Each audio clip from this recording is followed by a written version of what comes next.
Yeah, you can.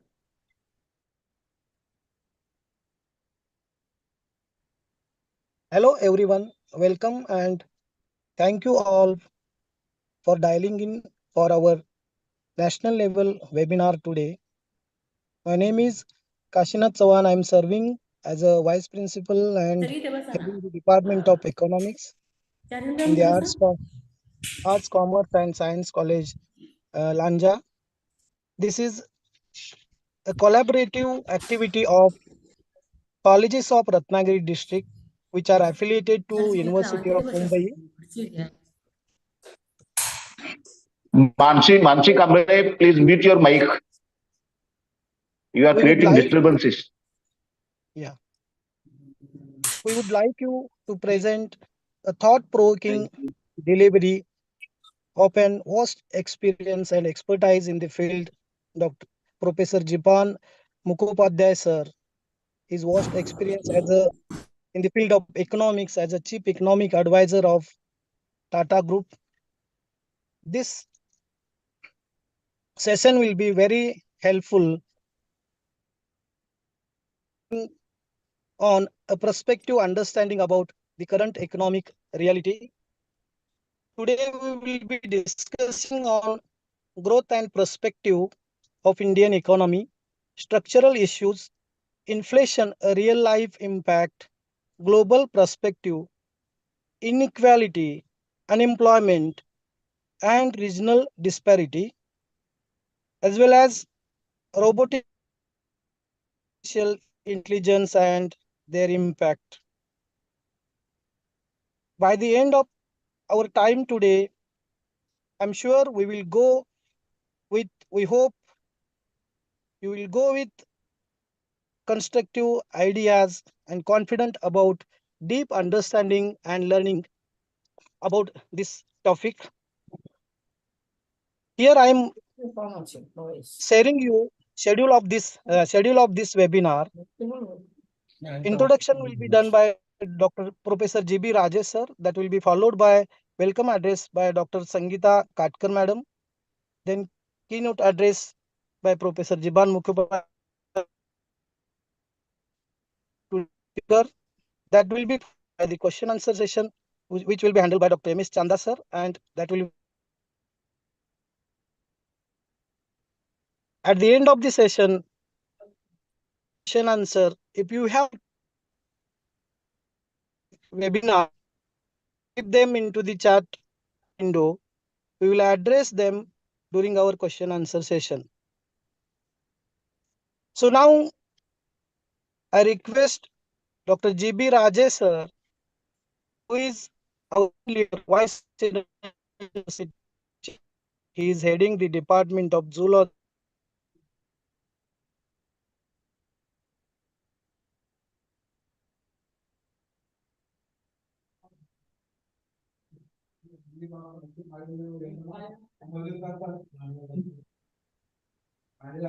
Thank you, sir. Thank you, Professor Chavan, sir. Good morning, friends. It's my privilege to be here to present background of this webinar. It was a serendipity.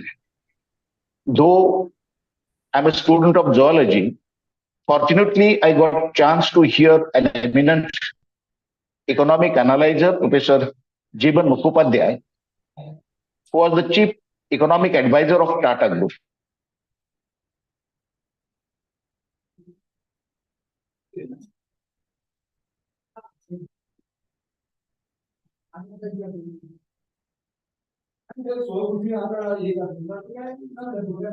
But his lecture was progressing, surprised, no glitches, and falsity in Indian economy on one side,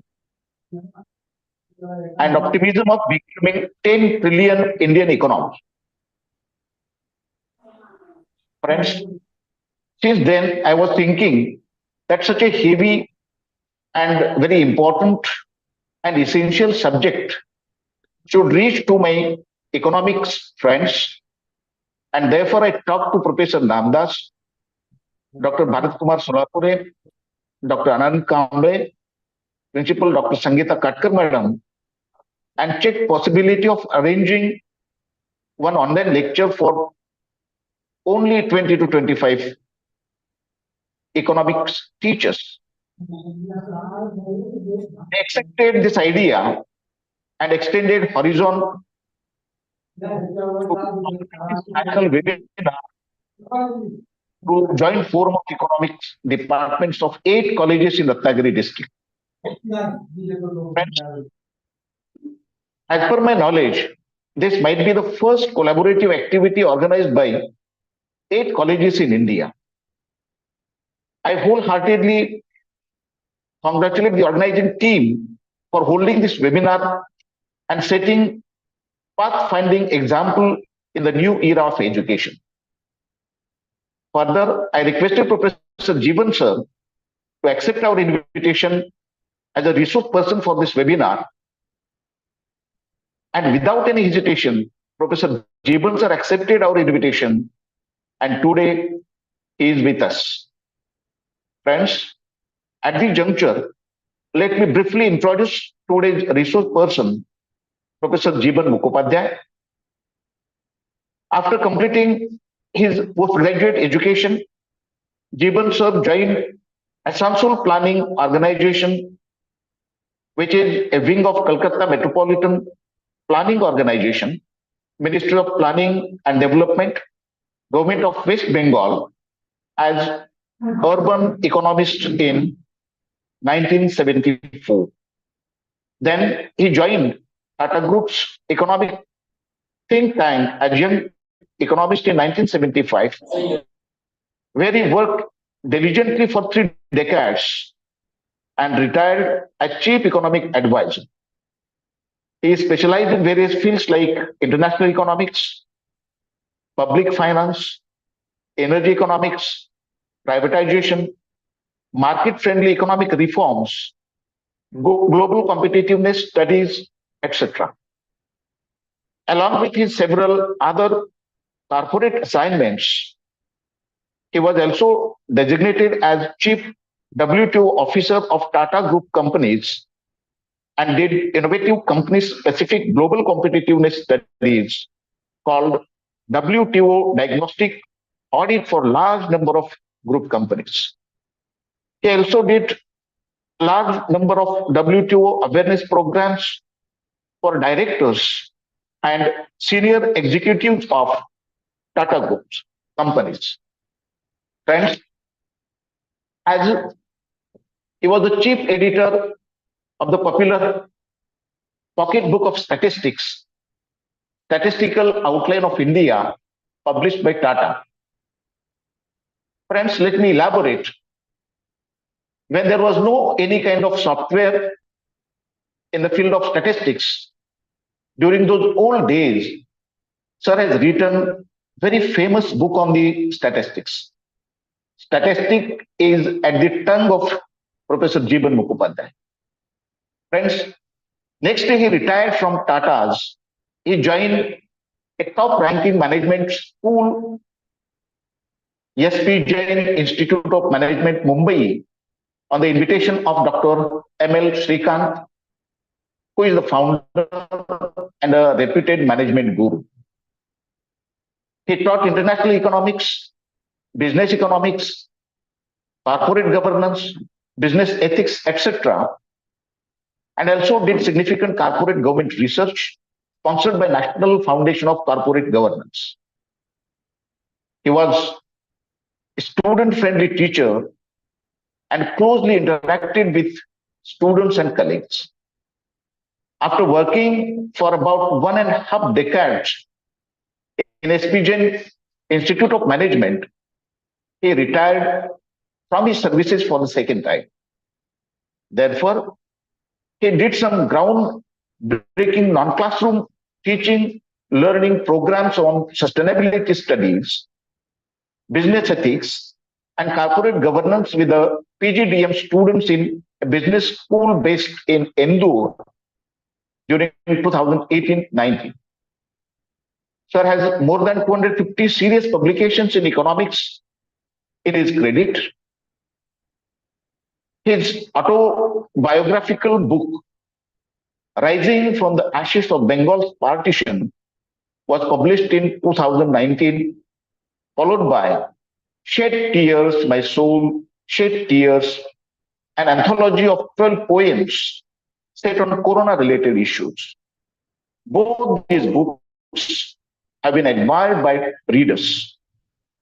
Friends, his next book, A Mango Tree is My Friend, a little boy's friendship with a mango tree and exploring the wonderful world of plants and trees in the world's natural setting, will be published soon. Such a veteran, stalwart, but very humble and calm personality is with us today. On behalf of all of us, I welcome Professor Jiban sir in this webinar. With this introduction, I stop here.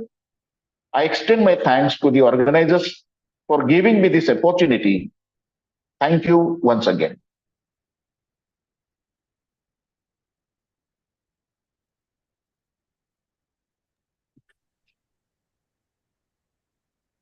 Over to Chavan sir.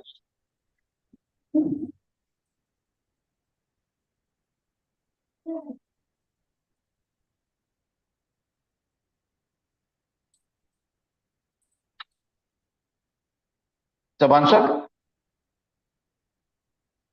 Okay. I think he's disconnected.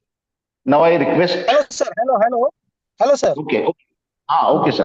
Please carry on. Yeah. Thank you, sir. Thanks a lot for this brief introduction and your sharing.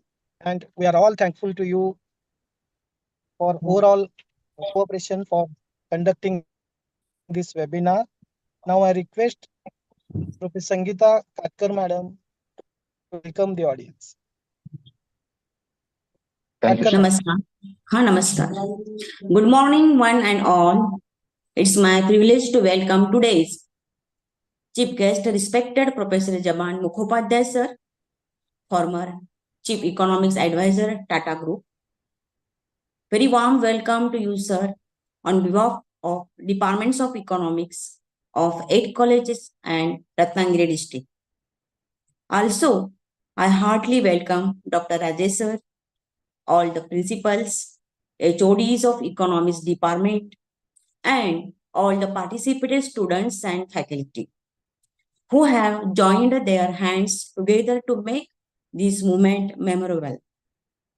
We all are very lucky enough to have a very renowned personality, intelligent speaker as today's guest speaker.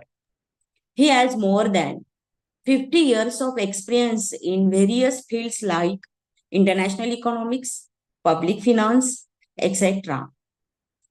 Today, sir will guide us on a perspective understanding about the current economics reality.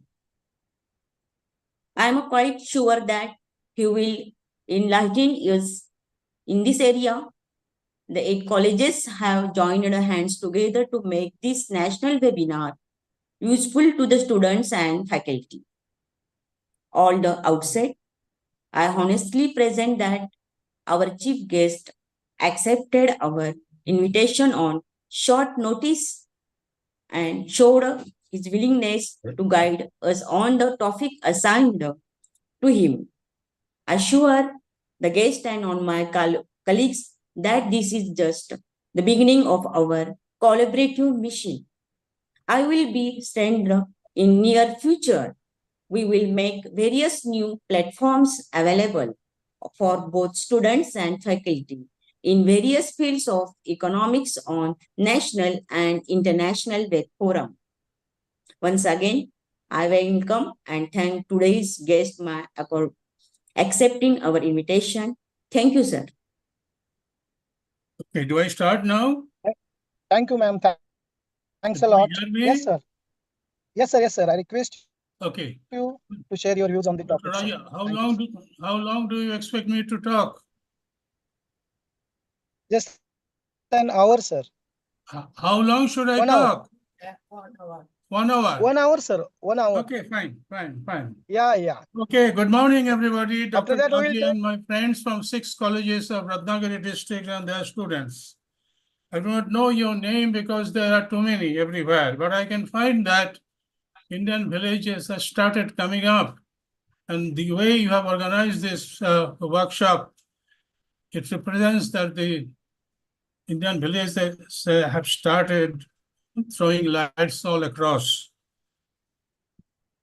Thank you very much, and let me start. It's a perspective of Indian economy. We do economic performance, all of us, whether we study economics or not, in our everyday life. So I like to try to explain economics from the point of view, not of a established economist with all kinds of jargons and all that, but I will try to bring economics to all of us who do practice economics in our everyday life. 75 years ago, when our country became independent, we started our journey. Actually, the journey started from 1950-51 under the leadership of then Prime Minister Pandit Jawaharlal Nehru and a few others. We started with our planning, the first plan, second plan, third plan, it went on. This is an experiment. Actually, that was the time when after post-war world, all over the world, particularly in the Europe, there was a public sectorization. Remember, after the World War, the whole Europe was devastated. England was devastated. We got our independence, and everybody started building up, particularly in the Europe, and government has to take the initiative. So that was the public sectorization.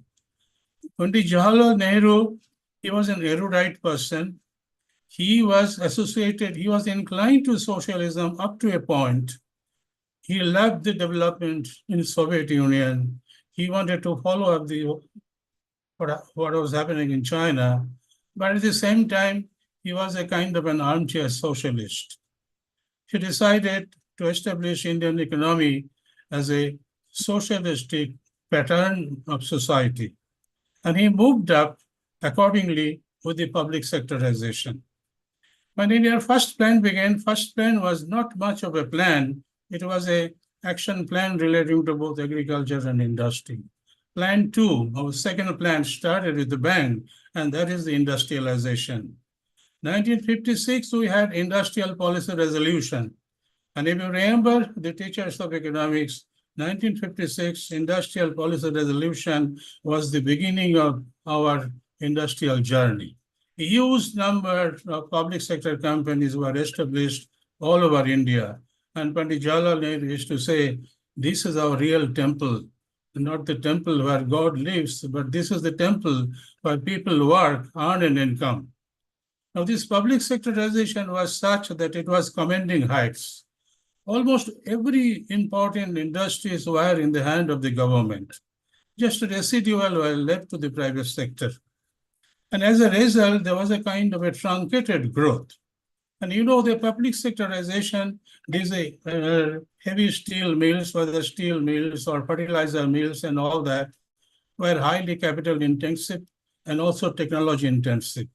We didn't have technology at that point of time. We didn't have also capital at that time. We had to borrow from abroad. Now, high technology intensive, high capital intensive industry, it was found that there is an issue relating to increase of employment. So this high technology industry, high capital industry was infused with huge number of employment.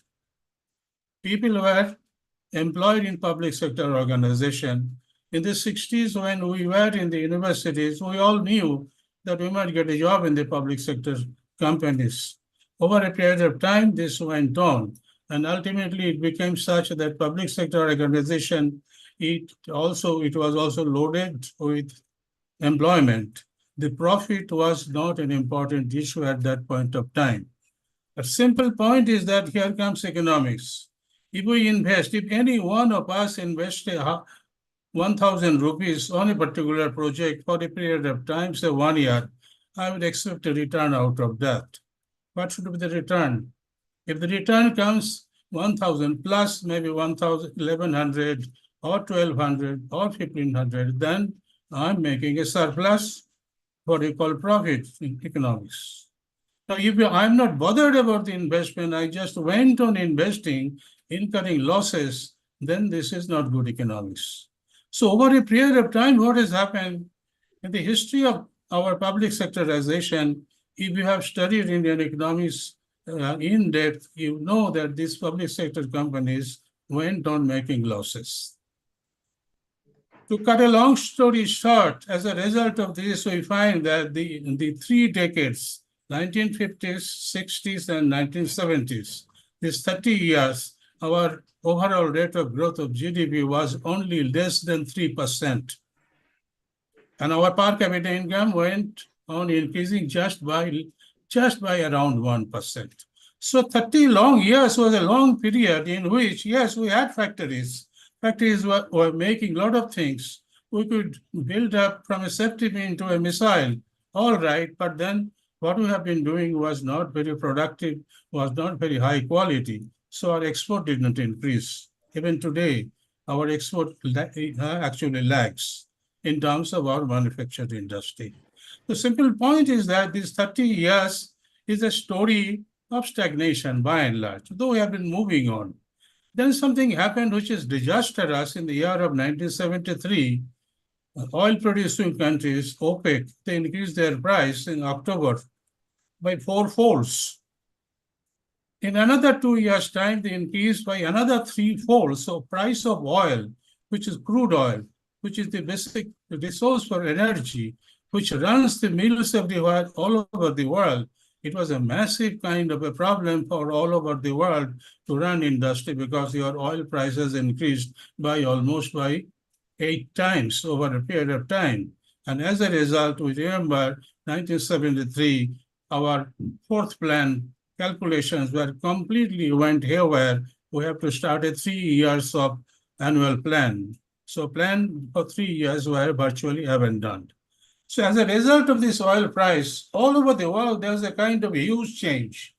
This change happened because if price of oil increases by so much, how do you run your companies? How do you run your public life? How do you run your transport? So as a result, we find that huge inflation took over. Not only in our country, all over the world. Lines were everywhere there to get even 1 liter of petrol. So simple point is that this oil crisis brought in a massive kind of a change all over the world in their economy, more so in our economy. So what happened as a result? As a result, we find that 73 to 75, that's the time we entered our career. It was a year of energy crisis. People talk about alternative fuel and all that. Even today, we talk about that. There are also solar and all that, but still today, we cannot live without fossil fuel. The talk of non-fossil fuel energy, renewable energy are good, but they are too small in terms of giving our required supply of energy. So as a result of the oil crisis, there is a massive change in the industries all over our country. Then as a result of this, we find that in the 1980s, Mrs. Indira Gandhi came to power and he introduced a huge dose of government, increased the role of the government in every aspect, like banks were nationalized, coal mines were nationalized, a kind of a socialist approach was introduced in the 1980s. Our overall GDP slightly increased, but per capita GDP did not move much. As a result of the 1980s, I'm cutting a long story short because it's a very long period. At the end of 1980s, it was found that India was almost in a debt trap. We have been borrowing money. We have been borrowing money because we also have been consuming capital. I told earlier public sectorization, we have been investing, but investment didn't give return. So as a result of there was a huge accumulated debt. Where from we want to pay debt? If I borrow money from you and I don't have money to pay you, I borrow from another friend to pay you, and then from another friend to pay the other one. So we have been in a debt trap. As individual happens for in our country, we have been borrowing money right and left, and went to IMF for a Structural Adjustment Facility Fund. This is the technical word. If you take a structural adjustment facility fund from IMF, IMF puts in conditions. So you remember in 1991, June, Narasimha Rao government came to power. Now, before that, there were two short-living government in 1990s and passing over 1991. One was Dr. V.P. Singh. He was the Prime Minister for a few months, followed by Mr. Chandrasekhar, another Prime Minister for a few months. At that time, these two governments borrowed 49% of the total Structural Adjustment Facility Fund from IMF. 49% of the total conditional loan from IMF received in the country to save us from the debt trap by these two governments. And then when Dr. Narasimha Rao came to power in June 1, 1991, he brought in Dr. Manmohan Singh as Prime Minister. Actually, Dr. Manmohan Singh was not his first choice. He wanted Dr. I.G. Patel to be the finance minister. For whatever reason, I.G. did not accept the invitation, so Dr. Manmohan Singh was invited. Everybody says Dr. Manmohan Singh is the father of the reform. Actually, in my humble opinion, father of the Indian reform is Dr. Narasimha Rao, and through Dr. Manmohan Singh, he implemented it. I said earlier that prior to Dr. Manmohan Singh coming to power, 49% of IMF loan was received in the country. The remaining part of the loan was brought in by Dr. Manmohan Singh and Dr. Rao. They negotiated with IMF. So the Structural Adjustment Facility Fund is such that if you accept it, it is conditional. You will have to introduce certain kind of a structural economic reform. So, to cut again a long story short, 28th of July, 1991, Dr. Manmohan Singh passed the budget, changing the whole character of the Indian economy from license permit quota Raj to reform. In that evening, Industrial Policy Resolution of 1991 was introduced in the evening.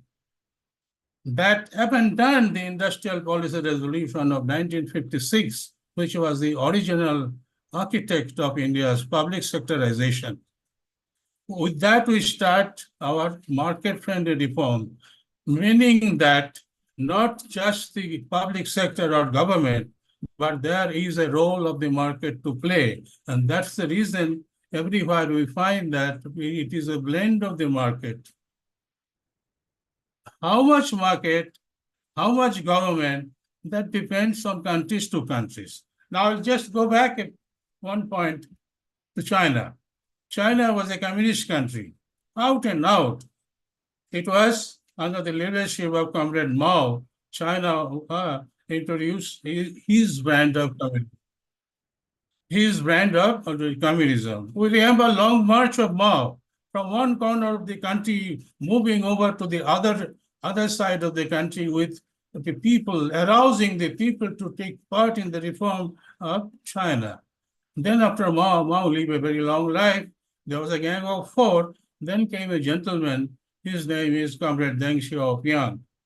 Actually, my wife, Tapati, has been to China a number of times and did many studies, and we remember that it is Deng Xiaoping who studied Chinese economy at that point of time and found that it has a problem to some extent. It is similar to ours, that complete government sector. In China, it was 100% government. In our case, there was a public sector as commanding height, but private sector industries were there. In China, it was all in the hand of the government sector. China has got a lineage with the Soviet Union, which started its journey towards communism even earlier. And that's a very long story. The simple point is that by 1989, in the December, Soviet Union got disappeared. But Chinese economy, in the hand of Comrade Deng Xiaoping, introduced reform, introduced foreign direct investment, open up the economy in a step-by-step way so that there is an entry of the market.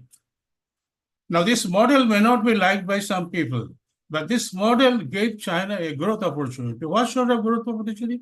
Today, China is the number 2 economy in the world.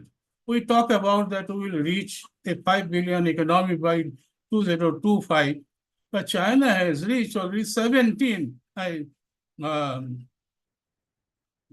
trillion. China has already received 17 trillion GDP plus, and it is number 2 economy of the world.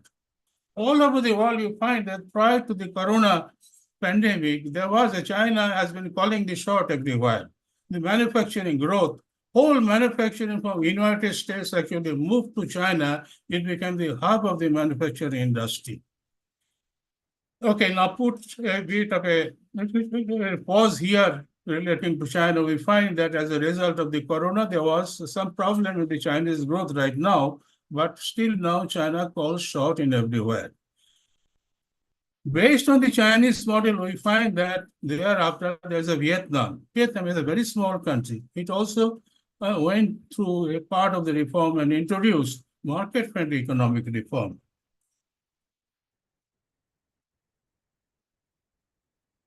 In our economy, when we introduced the reform in 1991, next 3 years was like Indian economy was like a patient in the hospital, in ICCU. These 3 years, gradually it came out from ICCU to general ward, and then it started walking on the road, not running, walking on the road. We find that 3 years after reform, overall rate of growth of GDP started moving up. My whole younger generation people in our country lived with an inflation of 8%. It was very high inflation. I will come to inflation a little later. As a result of the high rate of growth, we find that industry started producing result. There is a competition all over the Indian country. Indian industries who were earlier producing things which are of inferior quality and were selling in the Indian market at a high price, they had to compete. So in a humble way, when I worked in the Tata Group in those years, I remember 28th of July, 1991, we didn't go home. We stayed in the office because we wanted to know. We pinched ourselves, what has happened? Are we hearing right? Because that was not the days of your computer. We have to wait for the printed version of the budget papers, which used to be delivered early morning. They had to come by plane. So waited whole night after teleprinter reports and all that. Then we started. Next 3 days, we never went home. We just were in the office trying to understand what has happened to Indian economy. Yes, Indian economy took a turn. A market has been brought in. Competition has been brought in. If there is no competition, there cannot be standard or good quality product, and price also has to be also monitored through the route of competition. So simple point is that as a result of the reform, we entered into a market economy. So as a result of the market economy, which this is the model which worked in many countries, it proved that we have been started also growing all right. Now, the simple point is that reform, what was to be introduced, it was cut short because there was a huge kind of a protest from the opposition people, and our reformer, whether Dr. Rao or Dr. Manmohan Singh, they were some kind of a reluctant reformer. They have been conditioned by the genes of socialism in their body politics, and they did not complete what the IMF reform was in terms of the full package. Some of the reform areas was not introduced. India was able to pay off a large part of the IMF loan. So the burden of the conditionalities were withdrawn from us, so we are left with ourselves. So whatever reform has been done, good or bad, Indian economy went on a different track from 1991 onwards. There is no return thereafter. So then we find that in the next 15 years, overall rate of growth of GDP increased massively at about 8 to 9%. Per capita GDP also increased. Now things change everywhere. It changed also in our country, and I'll come to that. But before that, I want to say that right now we find that after Manmohan Singh, after the Rao government came a lot of changes. There were 10 years of government by Congress, UPA, where Manmohan Singh himself, the reform, was one of the king of the reformers. He was the prime minister. But during these last 10 years, overall rate of inflation was high. Overall rate of growth of the economy was not much. Then came the new NDA government. And that's the recent story. All of us are aware of what is happening about that. We'll come to that later. But as a result of this long 75 years of our history, we find that agriculture, industries, and services, how they changed structurally, how they changed. In 1950-51, agriculture, the primary sector, contributed 56% to our GDP.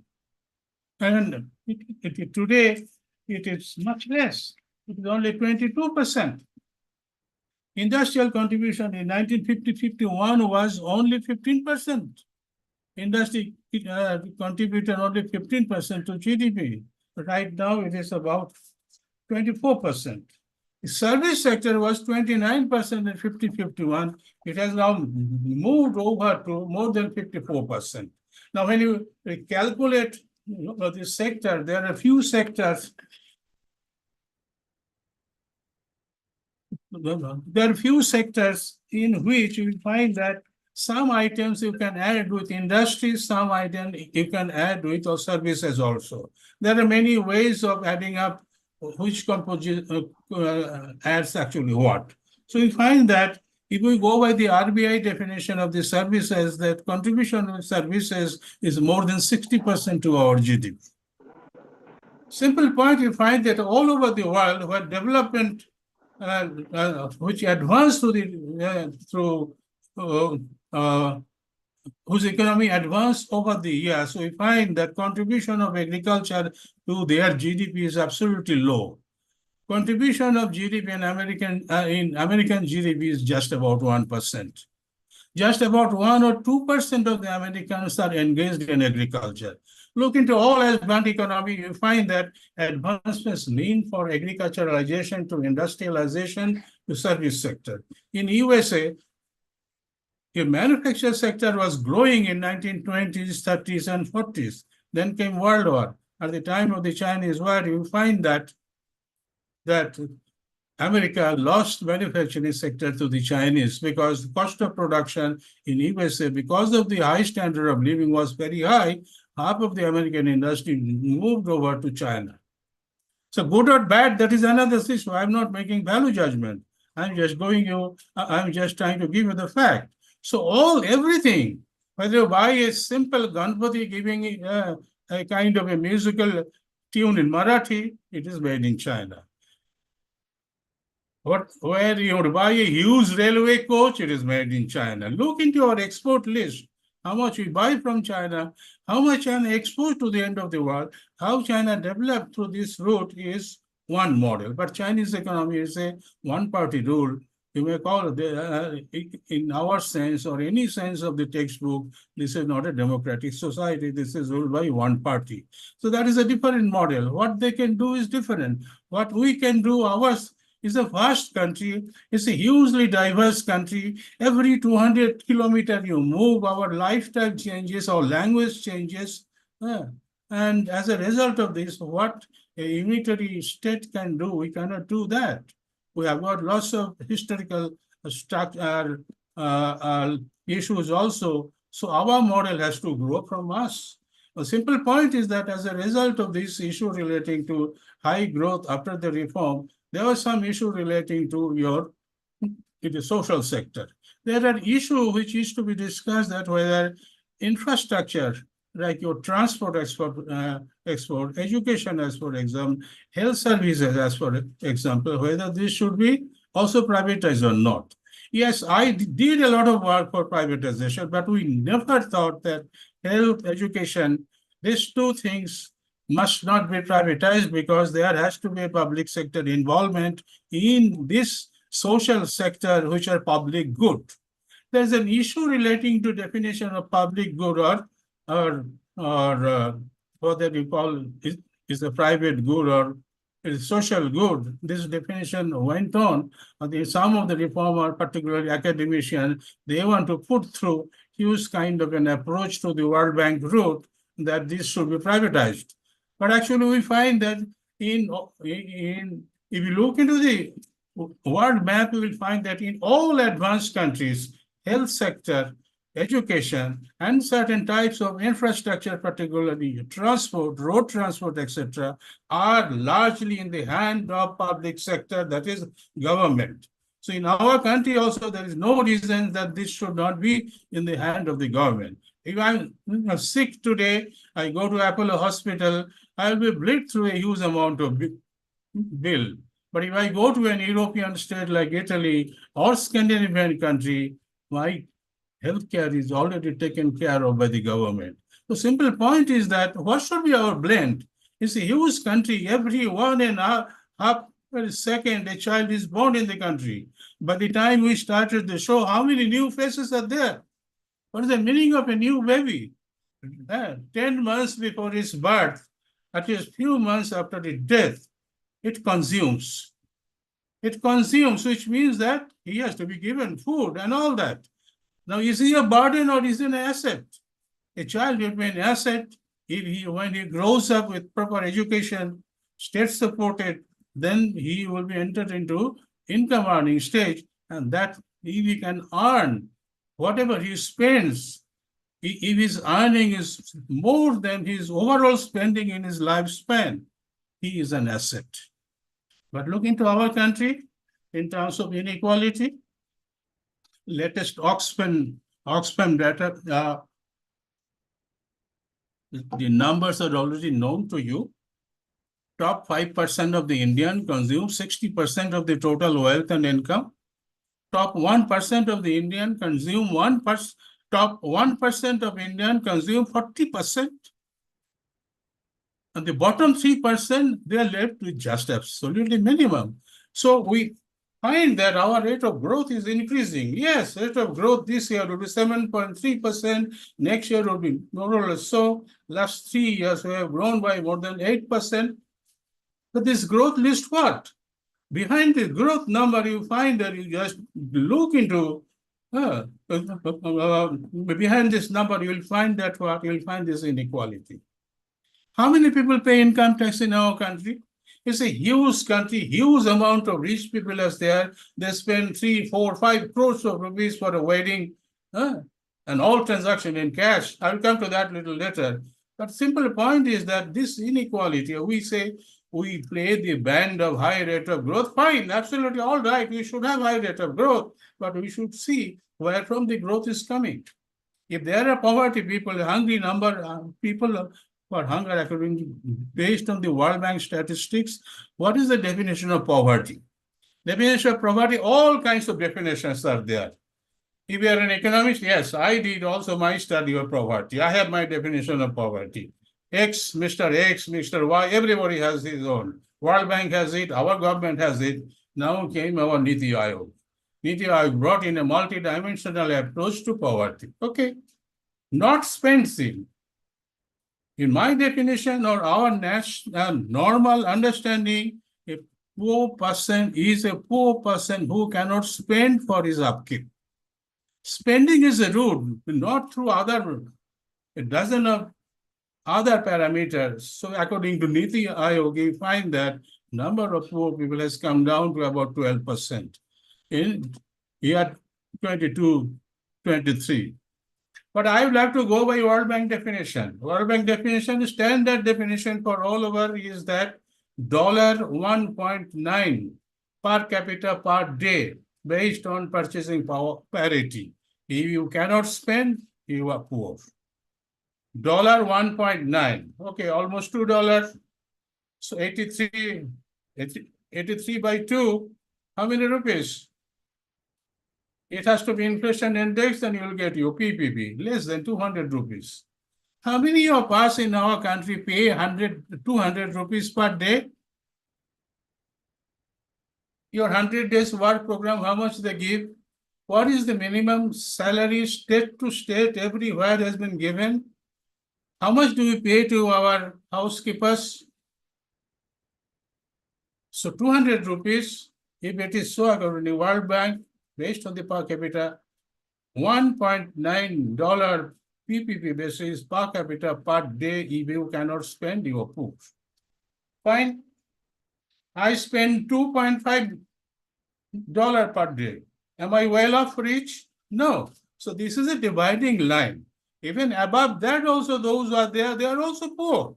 Simple point is that if you are an economist, you can spend your whole career crunching the number that, okay, how many poor are there? Okay, my definition, your definition, etc., etc. That's not going to solve the problem. Simple point is that how you can bring these people up, push up. It is not trickle down. Things do not much trickle down in economy. You got to move it up. How you move it up from this level, absolutely low level of the people. Now here comes another point. Point is that yes, as a result of the reform, you find that what has happened, there are two things. One is the reform, other is technology. Let me explain. Earlier days, in my life, I have seen, say 30 years ago, if you have got a problem, the plumber, you got to go to his place. He didn't have a mobile phone. You need an electrician, you got to go and locate him. You have to go 3, 4, 5 visits to catch him. Your TV, those bulbs that younger professor may not remember, that we had a bulb set TV. It used to knock off every now and then. There is no mechanic. But just see, after the reform was introduced, technology came, handset came in your hand, and you can monitor so many things easily. So technology helps you to grow. I have a barber. He used to come to my place at Andheri, and he used to say that, sir, earlier days we used to go to our village in Bihar 4 times in a year for cultivation.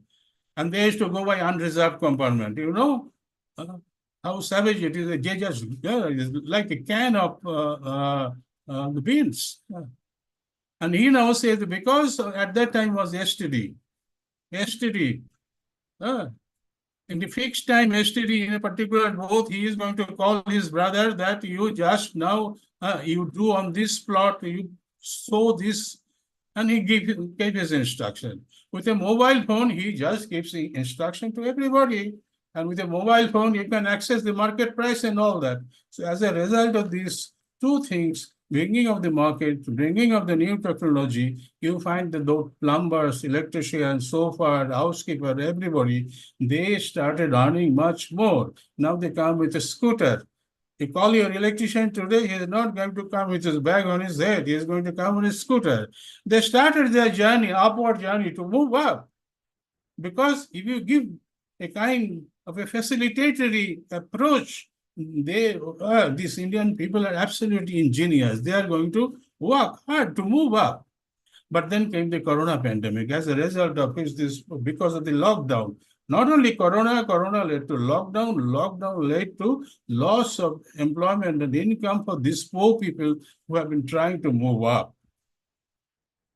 It's like a snake and ladder game.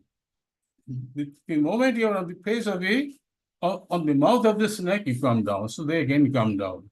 They have started gradually moving up. How they move up? This dynamics is absolutely important to understand in society. Government job is to introduce such a policy or program as a result of which I will get an opportunity to earn. I don't have to line up for an employment in the government sector or anywhere. You'll find that there is I think somewhere in Bihar or where there was an employment of 12,000 vacancies, more than 26 lakh people applied. And then comes also corruption in between. See, if there is a dynamics you put in, everybody gets an opportunity to move up, then you work hard your way. So, how we need to work, it is absolutely fascinating. Important. So when you teach economics, when you study economics, I find that this is a dynamic, absolutely. You touch one a live ball of wool, you touch one, you touch everything. So here is an important issue so that the government Government should not give us a direction that what I must do. Government should give me a kind of a policy approach which will help me to move up in terms of earning a higher income, and then I can have a higher standard of living. I can send my kids to the school. Which school he should go? Why not a good government school? What's wrong in it? Why it cannot be run properly? You give a kind of a policy approach, they will be able to do that. How it happens in other countries, even in USA, and find that best of the universities and schools are run by the public sector money.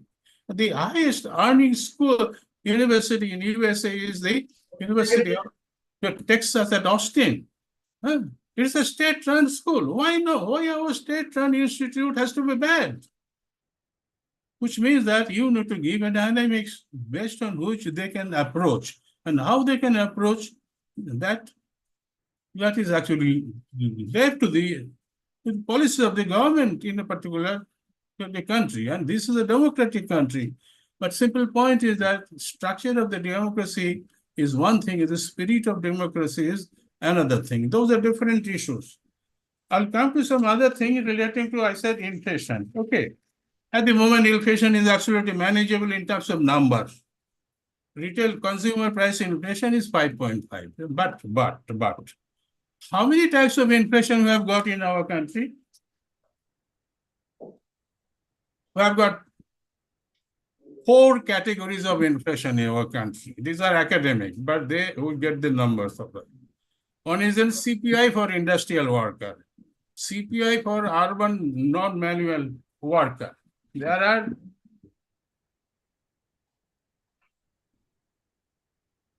CPI for industrial worker, CPI for agricultural worker, CPI for rural workers, CPI for urban non-manual worker. Each of these has got as a teacher of economics, an index must have a base year.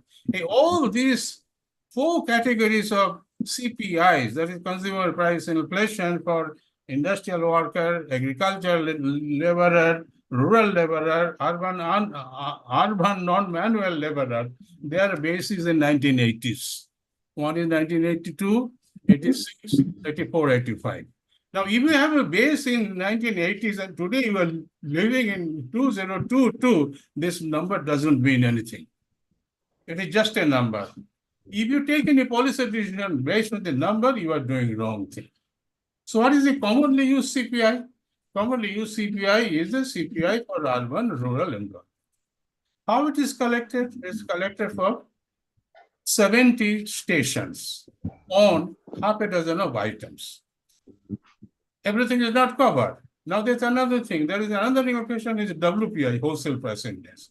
Wholesale price index is meant for commodities, not services. If you send your kid to the school, you go to an entertainment, you eat in the hotel and restaurant, these services are not included in wholesale price index. So the point is that when you use a number, you need to understand what is this number, what for you are using, and if this number is used for making a policy decision, it should be careful. Now, one thing. Now, as of now, retail inflation, consumer price inflation is just about 5.5% in December 2023, 5.5%. Is this the real inflation? Inflation is high now in USA. In USA, after 2008 recession, there has been also corona and all that. There has been increasing their interest rate. Inflation is very high. Effective rate of inflation is not calculated in our country, but in USA, effective rate of inflation is very high. There was a time when we studied in 1980s in economics, people used to write articles and papers and books, and inflation is dead. Inflation had been a kind of hibernation. It has now moved up everywhere. How to reduce it? All models of economic theory, inflation, unemployment, there is a kind of a trade-off doesn't work. We find that in USA, in our country, inflation is high. Our inflation is right now moderate in numbers. In terms of effect of inflation is high. How high? That we cannot say. You will understand when you go to the market, how much you spend for your family budget expenditure last year, how much you are spending right now. That will give you an understanding that how you are going to spend. If you have some kind of an understanding that how much you are spending, you will find that definitely there is an increase of at least 20% in your family household budget. In US, it is also more than 20%. So inflation has, one is this inflation based on whatever, whether WPI or CPI or whatever variation, avatar is like our gods.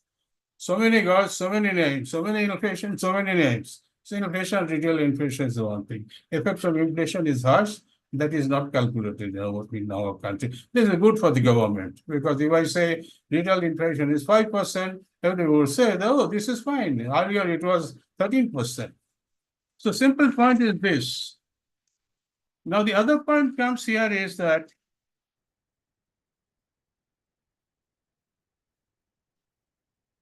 about agriculture. Right now, the farmers are again on the streets. On the Haryana, they are not allowed to enter the state of Delhi. Now, what is agriculture? I said contribution of agriculture has come down. Contribution of agriculture in 1950s, 51, it was 56%, not just agriculture, total primary sector, that is agriculture, plantation, and all other things, fishing, dairy, and all, everything included. 56%, it has come down today to 22%. Okay. But what has happened, I said earlier, that in USA or in Europe, we find that contribution of agriculture has come down to their GDP to about 1 or 2%. A number of people involved in agriculture has also come down to less than 2 to 3%. In our case, contribution of agriculture has come down, all right. Still, it is 22% high, but more than 50% of our total workers are dependent one way or other on agriculture.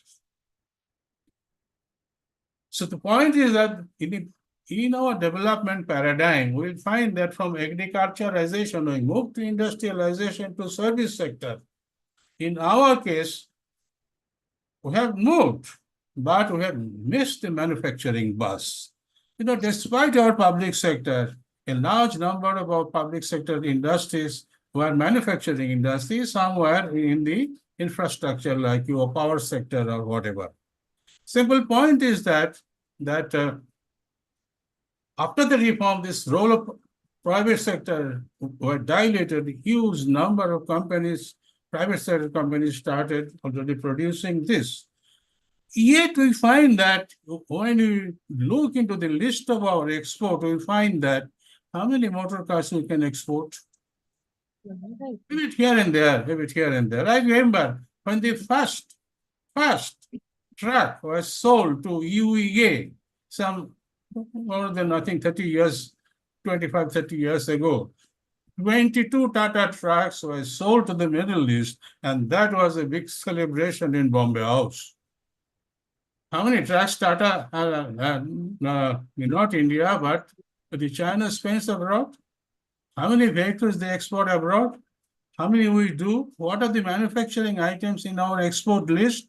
We find that, yes, we can manufacture from a simple safety pin to a missile, but we cannot export even today items which we can export vigorously. Now, China, thanks to the reform, thanks to the coming of the manufacturing industry from USA to China, they became the manufacturing hub and they export everything to everywhere.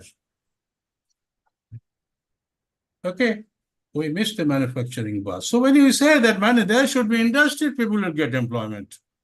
True? No. If there is industry today, you won't get much employment. Example, some 30 years ago, to produce 2 tons of steel, Jamshedpur, the Tata Steel, they employed 75,000 people. 2 tons of steel to produce that, it was labor-intensive activity in those years because there was not much technology. Now, after this modernization, improvement in productivity, improvement in the productivity relating to capital, input-output ratio, labor productivity, And as a result of this reform and all that we can, including technology, we find that to produce in the same place 5 tons of steel, you need only 15,000 employees. Simple point is that if you want to do manufacture, it is not going to increase to huge number of people. Some employment may be added to the ancillary activities of that plant, but in the real plant, there is not going to be much employment because everywhere in this in our country you find that we produce more automobile. They are all countries, almost all major countries from the world, they are already here. They are producing motor cars, but you find that employment is not much there at all, simply because there are robotics. It's a robot, the technology, the higher productivity ratio. As a result of this, manufacturing can give only limited number of employment. So where the people will go? So here comes something relating to other things like infrastructure. If you build roads like highway, flyovers and all that, which is a short time duration, maybe 5-10 years, some people will be employed there. And after that work is over, where these people are going to go? So then comes the issue relating to our service sector. Service sector today contributes to 54% of our GDP. If you go by RBI definition, it is more than 60% of GDP. What sort of services? Of these services, high-tech, IT-related services, just less than 8%.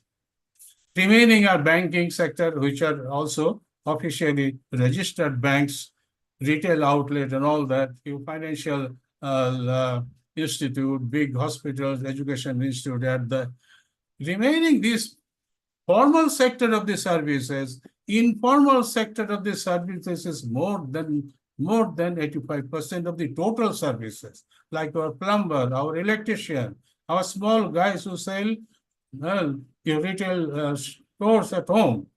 Now, all of us have started buying online. Okay, if you buy something online, even you buy one kg of your vegetable and all that online. What happens to guy who's on the next door? Even with all these online activity, the total contribution of the organized retailing is not more than 10%. So this India lives with these people who are around us doing small services, and these small services can be bigger and bigger if we can give them some kind of a official policy-oriented facilitation. And that can happen even if without policy. The handphone has improved a huge number of productivity for these people.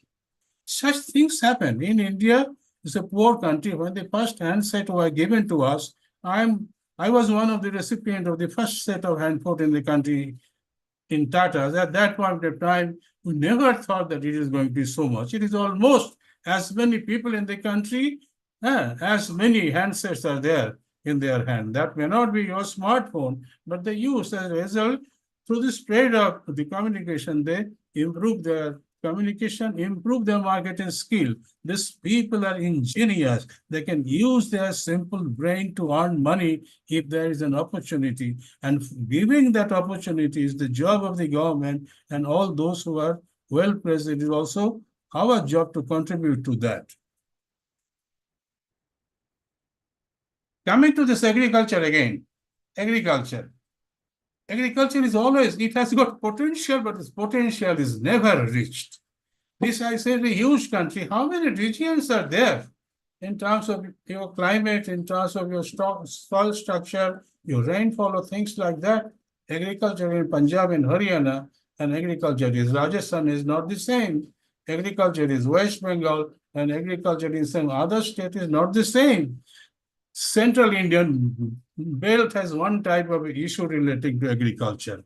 Now, one is in terms of the region, that is a geographical and geological issue. Other is in terms of categories of interest. And the major crops, rice, wheat, then comes your all those which are now being officially advocated, your millet and all that, etc. These crops, they are going in a particular area because of geographical condition, they need a huge amount of water and all that, etc. There was a grain revolution has happened in Punjab. It has not happened in other areas. Why not? It was not initiated. Who told them not to initiate it? Simple point is that it's useless to blame people. Agriculture is a state subject. Union government can give you some kind of an overall help in terms of your finance and also policy. State level agriculture, each one has his own problem. The problem of Maharashtrian agriculture is one thing where some of the agriculture item has become absolutely unviable. Yet in Maharashtra, you will find that fruits and vegetable has grown up as in the last about 30 years or so. India is a unique country. At one point of time, there are a huge number of farmers that regularly commit suicide. It's like a huge game. People commit, it is suicide. On the one hand, you find that India, it produces it is the number one or number two ranking producer of fruits and vegetables, milk, sugar, flour, poultry, and all that. If I am a cultivator who produces, say, fruits or vegetables, I am not allowed to sell outside my state. Simple point is that for agriculture in a state level, there are 22 legislations which stop the free movement of fruits and vegetables across the state.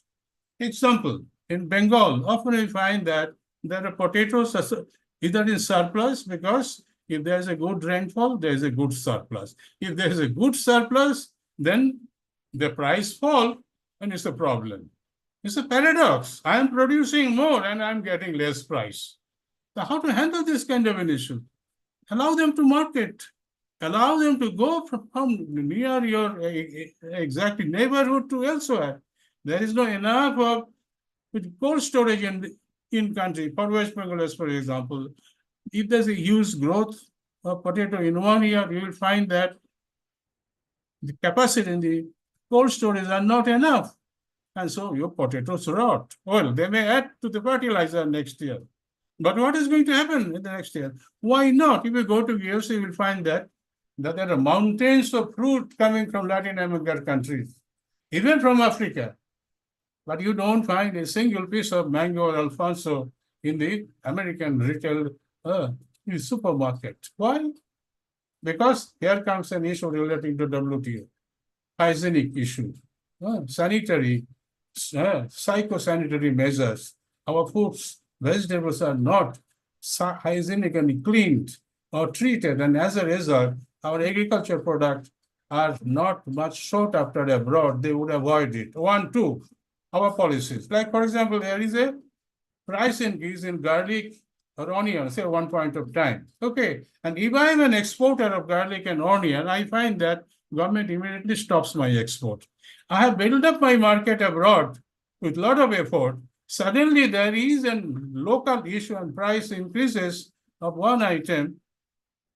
It is going to come down within about a few weeks' time, and it does. But I have stopped my market. So agriculture component in export item is absolutely low, just about 13-14%. Manufacturing export is absolutely low. So simple point is that what growth we are talking about, what technological advancement we are talking about. Going to the moon is one thing, but eating a rice in the next meal for my poor neighbor is absolutely most important rather than going to the moon. Simple point is then it requires a kind of a dynamism which has to be introduced. So agriculture has many such issues. It is not just that you increase my minimum support price. Minimum support price, that is what?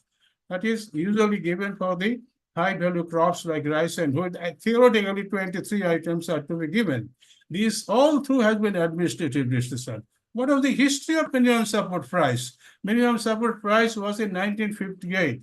A team of American experts came to India. They studied with Indian experts and they recommended minimum support price. Since then, from 60s onwards, it was introduced by Nehru government, Congress government, minimum support price. That was an administrative mechanism. Now they want that it should be and there should be legal guarantee. Legal guarantee for 23 items of MSP. How to determine the value of NSP? There are many formulas. Simple one formula coming from Dr. Swaminathan Nair is that cost plus 1.5 times. If I spend, say, 100 rupees, the cost of input for agriculture is increasing everywhere. The cost plus 1.5 times because huge amount. Now, why government is going to buy all these 23 items at that rate at a fixed? There are many issues relating to all this which needs to be discussed carefully, and agriculture requires a diverse attention from various states relating to their items which they can produce better. How come in Nashik and other areas we can get absolutely magnificent grapes or oranges or things like that, which was not produced 30 years ago? When we came to Mumbai some 50 years ago, the vegetables were absolutely miserable. Whoever went to Calcutta, whenever we went to Calcutta, we had to get the vegetable from there. Right now, it's not required. The magnificent fruits and vegetables are available here. Why, if I am a farmer, I am not allowed to sell it to another state or to some another country? So here requires a strategy for marketing, which requires a bit of an understanding from the people who run the state. State government as well the union government. So there are issues. We can do it. We have got potential in agriculture. We can be a massive agricultural state if we take a right kind of an approach. But in 75 years, we have absolutely lost this. It's absolutely miserable. It can be done. We did not go into in any case, we have lost the manufacturing route. Service sector, IT sector, robotic, artificial intelligence. How many people can do it? Only a small section of the people will be doing it. Just look, if you are a younger person today, 30 years old, after 20 years, what this country would be in terms of artificial intelligence, in terms of your robotics, your nanotechnology and all that.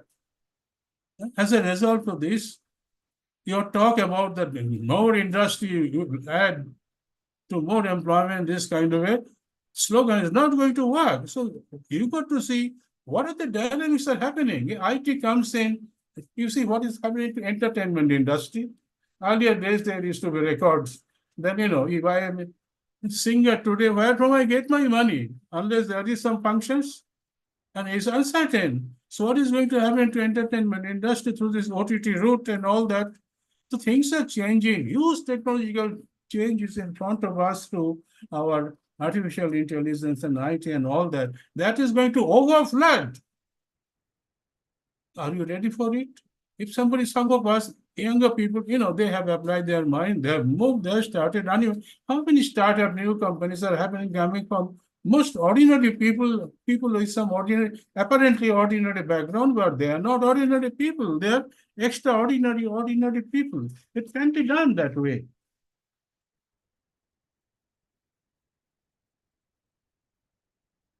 Okay, global perspective.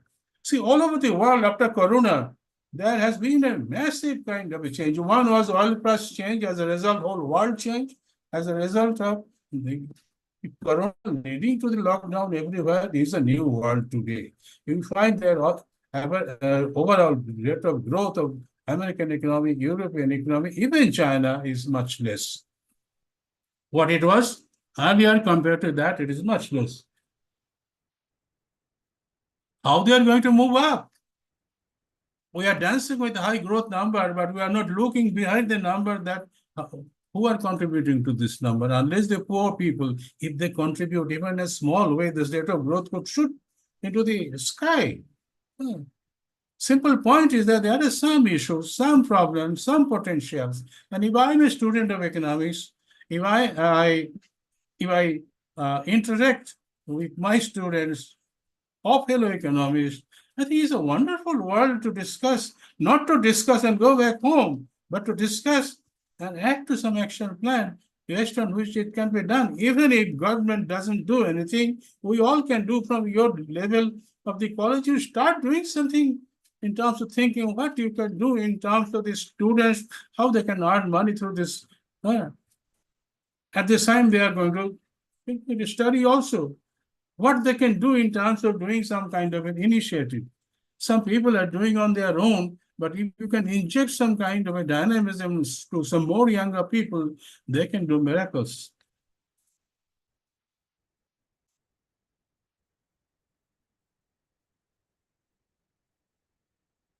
In our country, we find that compared to all other countries, all other models, we find that we have got enormous economic potentiality.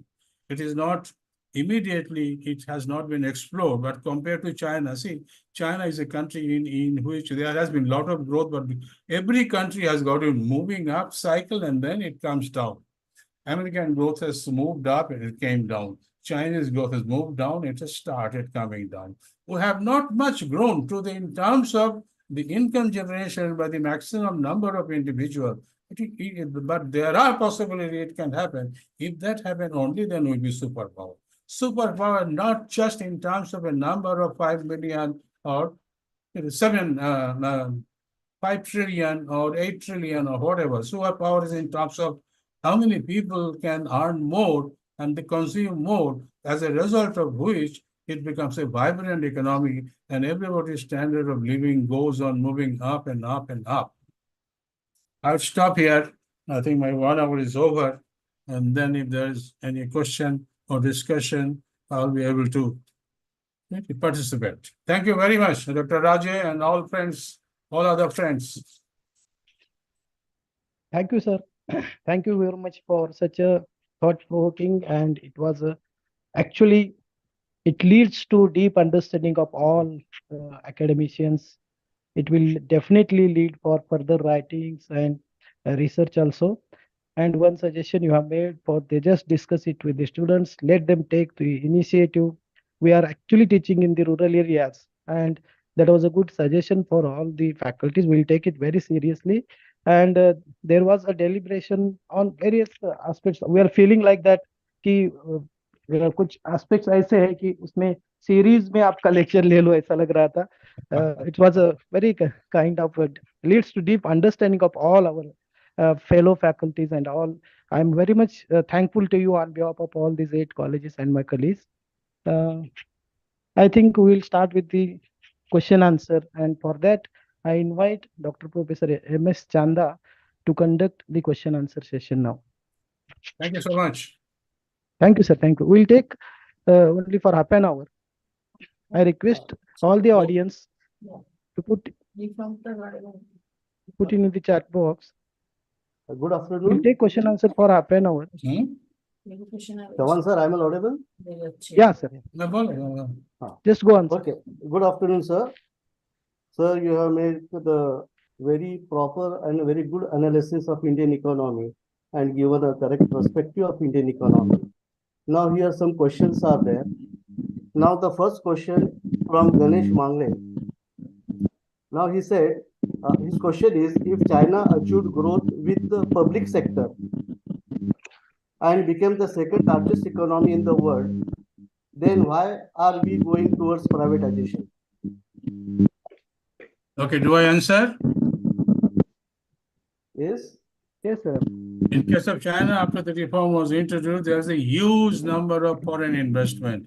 Those industries which are run by them are not public sector, they are private sector. There are many private Chinese entrepreneurs, they have entered into the market. And because of the forces of competition, Chinese public sector, they have also started performing much better. So it is not that, though China is a communist country, it is not all public sector. It was there before Deng Xiaoping. Right now, after the reform, the market has entered into here. There are all these manufacturing industries which are operating there, they are exporting country, they are in the private sector. Okay, sir. Thank you. But under the policies of the government, they cannot do whatever they like to do. There is an umbrella, the cover of the government under which they have to operate. Okay, thank you for your question. Okay, second question is here. Rajesh sir, हाँ madam बोलिए ना. मैं एक question पूछ सकता है क्या? Yeah, why not? Why not? You can. मेरा एक क्वेश्चन मन में हमेशा घूमते आए that Jivan sir generally talk correct figure, correct analysis, but implication के बारे में he must have his own understanding and bias. Reform के बारे में उन्होंने बताया गया है, Manmohan Singh, Narasimha Rao. Reform has come to our country under a compulsion of the loan, and as a result of that, such things happen: globalization, privatization, liberalization. First sector is the industry, where the new industrial policy has come. Then gradually service sector. We belong to the education sector, service. And in that education sector, reform has brought many disasters. And in this disaster, now we are facing new industrial policy has come, new financial sector has come, banking and other, and new infrastructure and other things are happening in the country. But the educational sector and health sector are worst affected because of the new education policy as a part of the reform. And in that, many colleges and schools are getting closed, and new syllabus is coming. There is a squeezing in the employment. Instead of opening up, new subjects are coming, new employment are not coming. What happened in China, I know little bit of China. Before the reform has introduced in Xinjiang, Deng Xiaoping visited Xinjiang Island near Hong Kong. It has to be opened because Hong Kong is going to be independent. And when he has gone there, there is a book of 20 pages. That is a law for Xinjiang. You have to prepare new law when you introduce reform. I don't think India, in any sector, new law has come which will help to protect your own industry, own service sector. And then based on that, new things you can introduce here. This is my understanding of the whole thing, and such a serious situation we are facing in the service sector. How to protect it? How to prevent it? This is my question. I discussed many times with him. I learned from him, but this reply I did not get. See, every question we may not have an immediate answer. The simple point is that this, what is right now being done by the government, is done by our government. There is no compulsion of reform. I told repeatedly upfront, right in the beginning, that infrastructure related issues, social infrastructure like health, education, and all that, there has to be presence of public sector. In all countries it is there, including USA, it also has to be there. It is up to the government of the day how they are going to handle this. Giving a blame to the reform is one thing. The simple point is that it is done by some people, for some already purpose. It can be corrected. If it is not right and all that, if the government take a decision, there is no IMF on our back right now. This is our elected government. They are doing this. If they do something wrong, it has to be protested. Yeah, but beyond that, you can't do anything about it. Simple point is that theoretical point, with reform, without reform, infrastructure related, health, education all over the world, some infrastructure like in transportation are always subsidized, are in the hand of the government, and here also it should be like that. There could be some differences here and there, because if a government that moves in a wrong kind of a manner, that has to be corrected through by another electoral process or things like that. Correct. That we have to build up a movement to protect this education system and health system.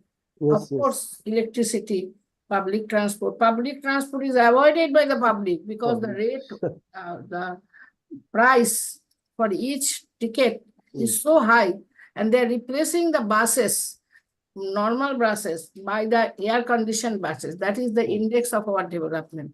But people are not traveling by those buses because of the high cost of the bus travel. So this is the paradox of our development. Government policy, they want to do some new policy, but new policy has to be fitted by studying the existing situation of the country, which Mukhopadhyay was insisting, taking the agriculture as an issue, as an important factor, and as an important economic sector for the development.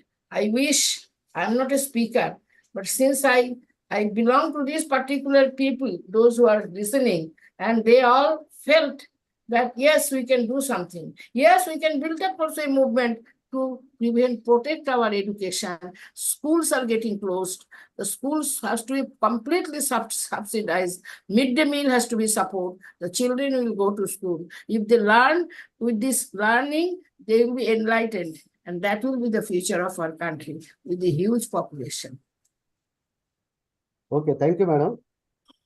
Rajiv sir. मेरा speech नहीं है ऐसा मेरा observation है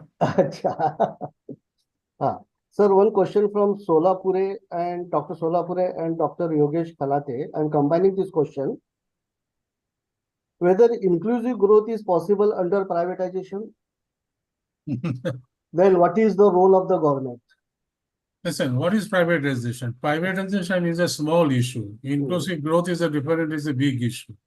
Privatization is that when you privatize, which means that even a public sector company or institution, you have to sell the stock in the market, you bring it to in the hand of the private ownership, retaining the control of private ownership, or what they say, retaining a golden share, that is one golden share of the government. It happens in case of airlines in some of the countries. So privatization is specific in the industry-specific issue, sector, subsector specific issue. And what you talk about the other thing, that is a major issue in terms of how growth is going to happen for the larger number of people and all that. That requires a different kind of a dynamism. Privatization doesn't lead to any inclusive growth related issue. Inclusive growth related issue is that how these poor people can contribute to the growth level, which you have discussed, because the growth has to come from every single sector of the people. If the growth is contributed by the smaller section of the rich population, then this is not inclusive growth. This growth of our high rate of growth under the circumstances, the 7% rate of growth is high under the circumstances. It is coming from what? When you enter into the number, we find that only 5% of the population, they contribute to more than 40% of the growth and wealth. So inclusive growth is a much larger issue that has to come from the participation of the larger number of people to add to the growth. Privatization is a specific issue. Okay. Sir, as madam just said, now the privatization of education and privatization of health center is taking place in India also. Then in such situation, how poor people will get the benefits of education and health? You know, that is the problem, sir. No, true. I have said, I have given a talk here. I have not given any government suggestion or people's suggestions. Simple point, I have said that yes, privatization can happen for manufacturing industry. I have not recommended privatization from health, education, or transport sector or infrastructure related issues. That has not happened. That is not the experience of other countries. I'm trying to bring the experience of other countries. In this country, if government does something wrong or right, it is up to the government themselves. Yes, sir. Thank you. Sir, one more question from Dr. Anand Kamble. Yeah, please. Current government has launched many programs for employment generation, but even though why unemployment is high? Yes, simple point, as I say, that employment, where from employment is generated? Employment is an important issue for our country because it is a very highly populated country. There is a stock of employment, there is a huge stock of employment. What is the rate of unemployment? What is the rate of employment? On that, our data is not clear. There are private sector data like your CMI and all that, they give a rate of employment or unemployment, which I have my doubt to accept. Simple point is that all kind of an MPhil-like thesis have been written about on unemployment in the days of our planning commission. But employment happens through the participation of agriculture, industry, and services. Simple point, still now, in spite of our massive growth, because there is not much opportunity in agriculture and such, more than 50% of the workforce are still attached to agriculture. Simple point, agriculture, employment opportunities, how to generate. For that comes initiative relating to employment generating activities. If a manufacturing industry may not be employment generating, but look into some other areas. Example, issues relating to tourism, issues relating to hospitality sector, issues relating to health sector, education sector. These are highly labor intensive. If you run your model in the right kind of a way, if the government, union government, state government, they work together in these employment intensive areas, there could be more employment. And employment, you got to also train them up. If the country is huge, but the problem related to employment generation has not been adequately addressed by any government in the past, it is not done at the moment also. What will be done in the future, we do not know. Yes. Now, sir, if government is launching many programs for employment, but still unemployment is high, then where we are doing the mistakes? That means our policies are not good, or we are not implementing them properly, or there is a lack of coordination between industries, government, education. It must be so. You are right. Your question has the answer. Simple point is that there has not been enough of an effort, enough of coordination between the people who should generate employment. If I teach in the school, my students should be employable. Employable where? So there has to be an issue related to coordination between the employer.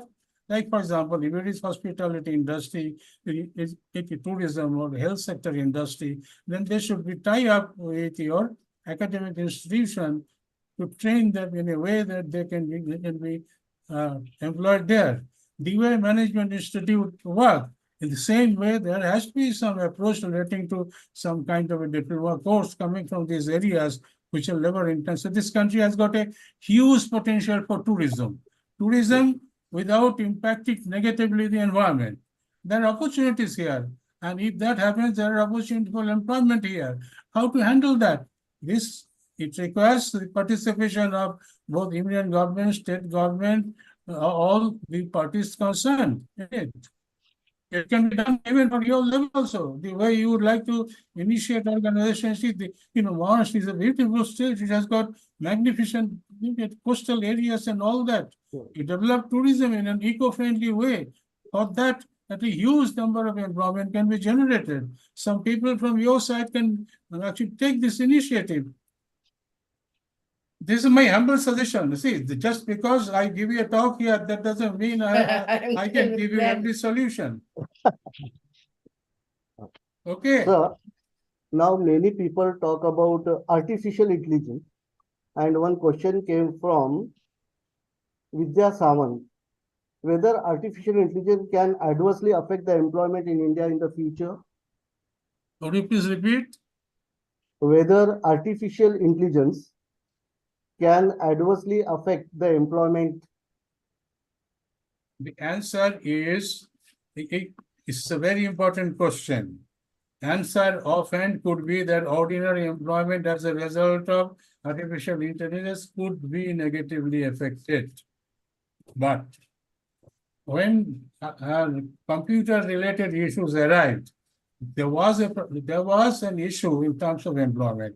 Remember, in the earlier days, when the mainframe computer arrived in the country, they were not allowed to be introduced in the banks.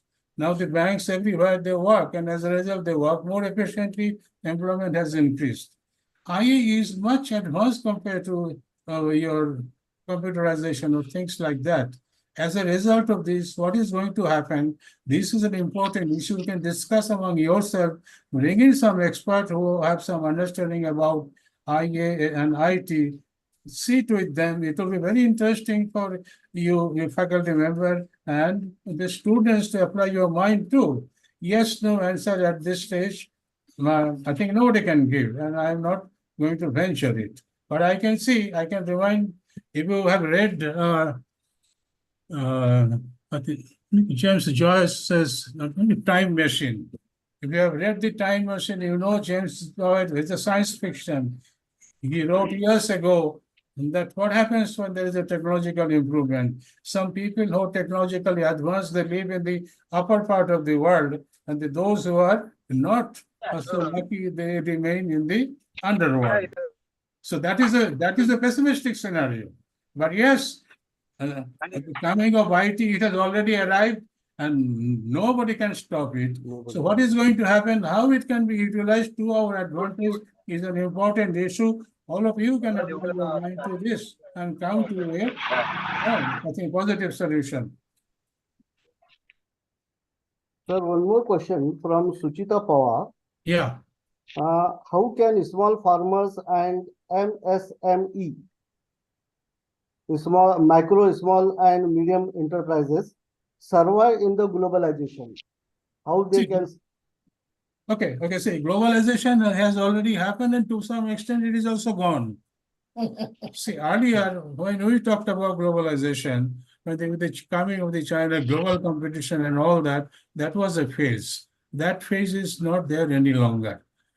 Right now, we find that there is an issue. It is softened to a larger extent. You find that after the corona-related issue, there's some issue relating to the heat of the global competition has gone. So application of the mind from the global to our small-scale industries, it is already happening, like say new handicrafts or things like that. They are growing, they are utilizing the IT through computer is in the root to approach the market and things like that. This small-scale industry application of mind, if it is there, then they can actually grow. Nobody can stop them actually growing. In fact, they are growing in a smaller way. Much more can join the race. Okay, sir. Thank you. Sir, in your lecture, you told that in the first 3 decades, our economic growth rate was very low. That was less than 3%. Yes. And that was also called as Hindu growth rate. Yes, that was in the growth rate, right. At that time, there was not so much inequality. But now the growth rate has increased, but at the same time, inequality is also increasing. Then how equity and growth rate can go hand in hand? How? Is an important issue. In those years, the number of the rich people were much less, and the rich were also not so rich as they were today. But because of the growth dynamics, some people have took the initiative right or wrong way, they have become grown rich. But the other people, they do not get the growth dynamics because it was not meant for them. So they can also grow that way. With this reform, you find that what has happened in case of the China, the poverty level has massively come down. The standard of living for average Chinese is much higher than others. Here, to make an inclusive growth, we can do it in our country also. And for that kind of a model, we will have to have that kind of a model. It was not applied in our case that, yes, inclusive growth means that much more people should be involved. It should be participate in economic activities so that our growth can reach at a higher level. Sir, do you think in China, trickle-down effect is working properly, and in India, trickle-down effect is not working properly? What are the benefits of the development and growth? They are not coming to the down. 1 second, in China is not trickle down, it is pushing up. It's pushing up. I told earlier, it is suck them up. That was the Chinese type of a reform. Trickle down, that when it reach high, then it gradually trickle down.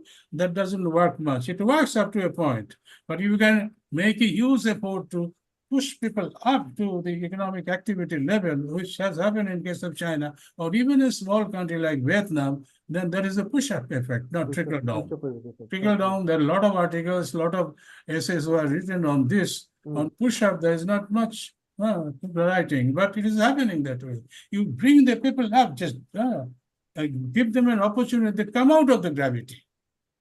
And the trickle down, you maintain them at the gravitational level, and you put 1 or 2 drops. It's like giving alms to the beggar. Okay. Okay, sir. Thank you, sir. Thank you very much. Chavan sir, My questions pleasure. are over here. Okay, sir. Thank you, sir. Now I Thanks a lot. hand over mic to Dr. Chavan, sir. Thank you, sir. Thank you, Okay. Dr. Chanda, sir, for It's my conducting. pleasure. Thank you very much for this opportunity. If it Yeah, sir. generates some interest, you please apply your mind to economics related issue, interact among yourself with the student. You'll find that economics is an exciting thing. We cannot live without it. So I've Just done a few just a minutes. humble, small effort.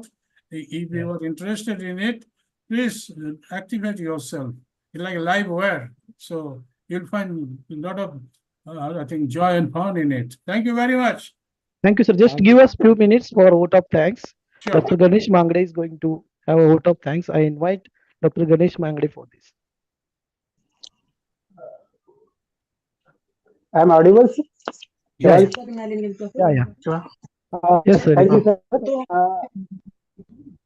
sir. All participants. त्या खोटावरची pant B धुतली का मग तू Sir, please. इथे टांगली तिने इकडे चल Chavan, चल mic is unmuted. Please mute. No, yeah, the question is asked, important question, no? The relevant question. Someone mic is unmuted. Please mute yourself. Please. Okay. All Manoj Kumar Gaikwad, sir. Manoj Kumar Gaikwad, sir, please mute your mic. all participants, ladies and gentlemen, good afternoon. I am Dr. Ganesh Mangde from Varadkar Municipal College. I here before you today with a heart full of gratitude and appreciation. I extended my heartful thanks to each and every one of you who has participated to the success of webinar. Today has been a remarkable day. Dr. Professor Jeevan Mukhopadhyay sir shared his experiences with us. First and foremost, I would like to express my deepest gratitude to our guest of speaker, Professor Mukhopadhyay sir, former Chief Economic Advisor, Tata Group, whose lecture added immense value to this webinar. Your insights related to the perspective understanding about current economic reality. I'd like to start with the from independence of country to the socialist economy. Explain about the first plan, GDP growth rate, 30-year story of the stagnation of economy, structural adjustment, new economic policy and its effects, then Chinese economic rise by the government sectoral aspects of the Indian economy, infrastructure development and public goods, and types of inflation and its effects on the economy, agriculture come down and its effects, manufacturing growth in India and China, slow growth rate in the manufacturing sector and export, agricultural marketing problems and state legislation problems, etc. It was truly inspiring and left an indelible mark on all of us. Also, thanks to the Tapti man for valuable inputs. Special thanks to the Dr. Rajesh sir, without whose generous support, this event would not have been possible. Thank you, Rajesh sir. I would also like to extend my appreciation to the all principals and organization, including Principal Bapat sir, Dr. Chanda sir, Ramdas sir, Suresh sir from DBG College, Sukun, Principal Dr. B.D. Karat sir, Kavle sir, Giramkar sir from Varadkar Municipal College, Dapoli, Principal R.N. Jadhav, Dr. Solapuri sir, Dr. Paras sir from Lokneti Gopinath Munde Arts Commerce Science College, Mandangad, Principal Dr. Arvind Kulkarni, and Dr. Chavan sir from Lanja College, Lanja, Principal Mr. P.S. Sarpotdar, Dr. Kamble sir from Kare Dairy College, Bhagar, Principal Dr. Sangeeta Katkar madam from Magtamani College, Principal Dr. K.R. Shinde, and his colleague Parke sir, Gajbiye sir from Patpanari College, Principal Dr. Anita Utian, Kalati sir from ICS. These are our organizing colleges and committee members and volunteers who work tirelessly. A big thank you to the technical team for their excellent service and support. Lastly, but certainly not least, I want to express my gratitude to each person in the audience. Your presence here today has made this seminar truly special, and your positive energy has created an atmosphere warm and uplifting. As we wrap up webinar, let us carry the spirit of today forward and continue to work together towards the goal. Once again, thank you for all being a part of memorable webinar. I look forward to future collaboration. Thank you and have a wonderful day. Once again, thank you to all and We shall Thank you. appreciate them in our own way. Thanks a Thanks, lot. sir. Thank you, sir. Thank you. Very Thanks good to evening. all. Thanks to all. Thank you very much. Thank you, sir. Thank you. Thank you, sir. Rajesh sir, Thank you, sir. Madam. all this Arthaniti Parishad, Ratnagiri district, on behalf of Book 2, I give my appreciation and I thank you a lot for starting a new initiative. As you will be starting new initiative in various economic activities, this is also important, knowing the thing. Yeah. And my Yes, son Raje discussed it. Raje, taitari kora. And immediately it clicked with the economics group because economics is most affected. Gives Yes. us more of information. We shall continue. My suggestion, not the same topic, but many things are happening. The economic research can be the leader of such discussion. Thank you very much. Thank you, madam. Thank you. Thank you, sir. Madam. Thank you very so much. much. Thank you, sir. Chetan এসেছে।